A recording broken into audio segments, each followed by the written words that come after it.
on n'est pas assez valorisé. Parce que souvent, les aides-soignantes, on se dit, allez, elles vont... allez, c'est des laveuses de fesses, quoi. Aide-soignante, un métier peu reconnu mais si valorisant pour Anne-Olivier.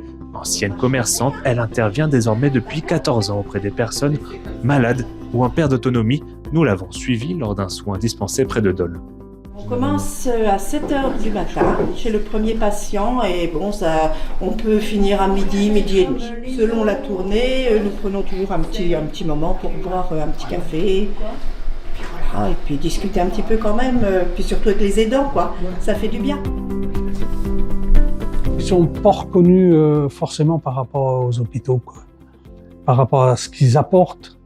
Parce qu'il n'y a pas uniquement les soins, il y a tout derrière. Ici, ils prennent quand même le temps, de patient, de s'occuper et c'est humain.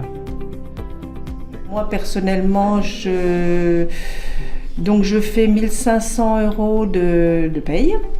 Et autrement, j'ai encore 180 € au niveau des assistantes de soins en gérontologie. On n'a pas la prime de ci, la prime de ça, ou tant d'ancienneté. Voilà, on est vraiment payé au SMIG, et puis voilà. Horaires coupés, pénibilité à domicile, augmentation des besoins d'une population qui vieillit et manque de vocation se font également ressentir et expliquent la tension sur le métier dans le département. À ce jour, il nous manque toujours du personnel. Nous avons recruté quand même en tout 5 aides-soignantes cette année. Et actuellement, elles sont 11. La problématique n'est évidemment pas que jurassienne, elle se généralise sur l'ensemble du territoire national. Un rapport de l'Inspection générale des affaires sociales montre qu'en dépit de récentes avancées, le secteur de l'aide à domicile reste peu structuré et sous-financé.